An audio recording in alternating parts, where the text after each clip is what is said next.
ಎಲ್ಲರಿಗೂ ನಮಸ್ಕಾರ. Welcome to my channel ಸಂತೃಪ್ತಿ ಕಿಚನ್ಗೆ. ನಾನು ಪ್ರಿಯಾಂಕಾ.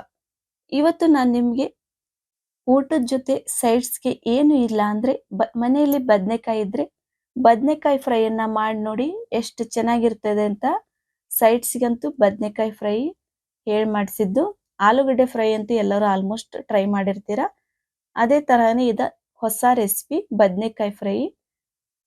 ಜಾಸ್ತಿ ಎಣ್ಣೆ ಬಳಸ್ತೇನೆ ಬದನೆಕಾಯಿ ಫ್ರೈಯನ್ನು ಹೇಗೆ ಮಾಡೋದು ಅಂತ ತೋರಿಸ್ಕೊಡ್ತಾ ಇದ್ದೀನಿ. ಇದು ತವಾ ಫ್ರೈ, ಡೀಪ್ ಫ್ರೈ ಅಲ್ಲ.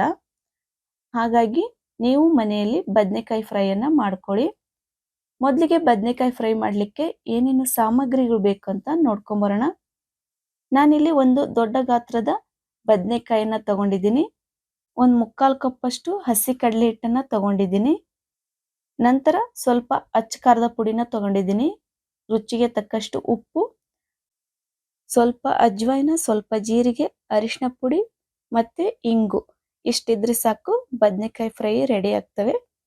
ಮೊದಲಿಗೆ ನಾನು ಬದನೆಕಾಯಿನ ತೊಗೊಂಡಿದ್ನವಲ್ಲ ಅದನ್ನು ಚೆನ್ನಾಗಿ ತೊಳೆದು ಈ ಥರ ರೌಂಡ್ ಶೇಪಲ್ಲಿ ಕಟ್ ಮಾಡ್ಕೋಬೇಕು.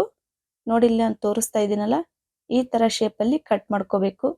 ನಿಮಗೆ ರೌಂಡ್ ಶೇಪ್ ಬೇಡ ಅಂದರೆ ನಿಮ್ಗೆ ಯಾವ ಶೇಪ್ ಬೇಕೋ ಆ ಶೇಪಲ್ಲಿ ಕಟ್ ಮಾಡಿಕೊಂಡ್ರೂ ಬರುತ್ತೆ.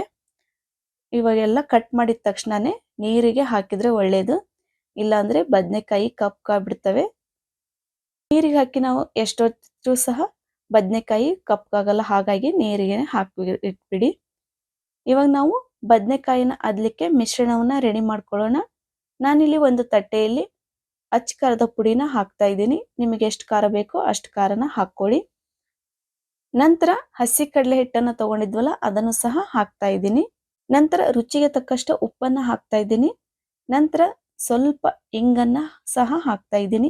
ಇಂಗ್ ಹಾಕೋದ್ರಿಂದ ಫ್ಲೇವರು ಚೆನ್ನಾಗಿ ಬರುತ್ತೆ, ಹಾಗಾಗಿ. ನಂತರ ಅಜ್ವೈನ, ಜೀರಿಗೆ, ಅರಿಶಿನ ಪುಡಿನ ಹಾಕಿ ಚೆನ್ನಾಗಿ ಮಿಕ್ಸ್ ಮಾಡ್ಕೋಬೇಕು. ಈ ಹಿಟ್ಟನ್ನು ನಾವು ಡ್ರೈ ಇರುವಾಗಲೇ ಚೆನ್ನಾಗಿ ಮಿಕ್ಸ್ ಮಾಡ್ಕೋಬೇಕು. ಇದರಲ್ಲಿ ನಾವು ನೀರು ಬಳಸೋದಿಲ್ಲ, ಹಾಗಾಗಿ ಡ್ರೈ ಹಿಟ್ಟನ್ನೇ ಬಳಸೋದು. ಈ ಥರ ಚೆನ್ನಾಗಿ ಮಿಕ್ಸ್ ಮಾಡಿಕೊಂಡು ಎತ್ತಿಡಿ. ನಾವು ಕಟ್ ಮಾಡ್ಕೊಂಡು ಇಟ್ಕೊಂಡಿದ್ವಲ್ಲ ಬದನೆಕಾಯಿ, ಅವನ್ನ ಒಂದೊಂದಾಗಿ ತೆಗೆದುಕೊಂಡು ಹಿಟ್ಟಲ್ಲಿ ಅದ್ದಿ ಒಂದು ಪ್ಲೇಟಿಗೆ ಎತ್ತಿಟ್ಕೊಳ್ಳಿ. ನೋಡಿಲ್ಲ ನಾ ತೋರಿಸ್ತಾ ಇದ್ದೀನಲ್ಲ, ಈ ಥರ ಚೆನ್ನಾಗಿ ಕೋಟಿಂಗ್ ಆಗಬೇಕು ಎರಡು ಸೈಡು. ಆ ಥರ ಕೋಟಿಂಗ್ ಮಾಡಿ ಒಂದು ತಟ್ಟೆಯಲ್ಲಿ ಎಲ್ಲ ಬದನೆಕಾಯಿ ಪೀಸ್ಗಳನ್ನು ಸಹ ಎತ್ತಿಟ್ಕೊಳ್ಳಿ. ನಾನು ಎಲ್ಲ ಬದನೆಕಾಯಿ ಪೀಸ್ಗಳಿಗೂ ಹಿಟ್ಟನ್ನು ಹಚ್ಚಿ ಎತ್ತಿಟ್ಕೊಂಡಿದ್ದೀನಿ. ಇವಾಗ ಬದನೆಕಾಯಿ ಫ್ರೈ ಮಾಡಲಿಕ್ಕೆ ಮೊದಲಿಗೆ ಗ್ಯಾಸ್ ಆನ್ ಮಾಡಿ ದೋಸೆ ಹಂಚನ್ನು ಇಡ್ತಾ ಇದ್ದೀನಿ. ದೋಸೆ ಹಂಚು ಚೆನ್ನಾಗಿ ಕಾದ ನಂತರ ಸ್ವಲ್ಪ ಅಡುಗೆ ಎಣ್ಣೆನ ಹಾಕ್ತಾ ಇದ್ದೀನಿ. ಅಡುಗೆ ಎಣ್ಣೆನ ಹಾಕಿ ಚೆನ್ನಾಗಿ ಎಲ್ಲ ಹಂಚಿಗೂ ಹಂಚ್ಕೋಬೇಕು, ಆ ಥರ ಸ್ಪ್ರೆಡ್ ಮಾಡ್ಕೊಳ್ಳಿ. ಸ್ಪ್ರೆಡ್ ಆದ ನಂತರ ಒಂದೊಂದೇ ಬದನೆಕಾಯಿ ಪೀಸನ್ನು ಹೆಂಚ ಮೇಲೆ ಹಾಕ್ತಾ ಬನ್ನಿ.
ಎಲ್ಲ ಪೀಸ್ಗಳನ್ನು ಹಾಕಿದ ನಂತರ ಮತ್ತೆ ಸ್ವಲ್ಪ ಅಡುಗೆ ಎಣ್ಣೆನ ಎಲ್ಲ ಬದನೆಕಾಯಿ ಪೀಸ್ ಮೇಲೂ ಹಾಕ್ಕೊಳ್ಳಿ. ಎಣ್ಣೆ ಹಾಕೋದ್ರಿಂದ ಹೆಂಚಿಗೆ ಬದನೆಕಾಯಿ ಪೀಸ್ಗಳು ಅಂಟೋದಿಲ್ಲ, ಕೋಟಿಂಗು ಸಹ ಬಿಟ್ಕೊಳ್ಳೋದಿಲ್ಲ. ಹಾಗಾಗಿ ಎಲ್ಲ ಕಡೆಗೂ ಎಣ್ಣೆ ಹಾಕಿದ ನಂತರ ಸ್ವಲ್ಪ ಹೊತ್ತು ಬಿಟ್ಟು ಮತ್ತೊಮ್ಮೆ ಮಗ್ಚ್ ಹಾಕ್ಕೊಳ್ಳಿ.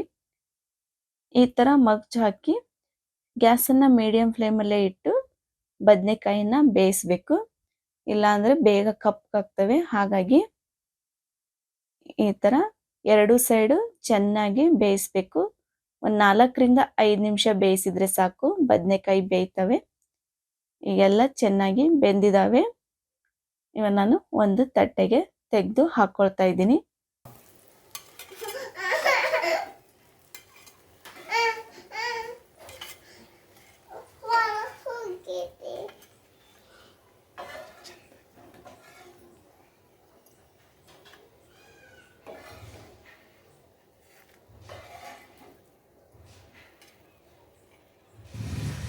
ನೋಡಿ ಕಲರು ಎಷ್ಟು ಚೆನ್ನಾಗಿ ಬಂದಿದ್ದಾವೆ, ಟೇಸ್ಟ್ ಸಹ ಅಷ್ಟೇ ಚೆನ್ನಾಗಿರ್ತದೆ. ಮೇಲ್ಗಡೆ ಸ್ವಲ್ಪ ಕೊತ್ತಂಬರಿ ಸೊಪ್ಪು, ಈರುಳ್ಳಿನ ಉದುರಿಸಿದ್ರೆ ಬದನೆಕಾಯಿ ಫ್ರೈ ಸವಿಯಲು ರೆಡಿಯಾಗಿದೆ. ನೀವು ಮನೆಯಲ್ಲಿ ಬದನೆಕಾಯಿ ಫ್ರೈಯನ್ನು ಮಾಡಿ ಹೇಗಿತ್ತು ಅಂತ ಕಮೆಂಟ್ ಬಾಕ್ಸಲ್ಲಿ ತಿಳಿಸಿ. Bye friends.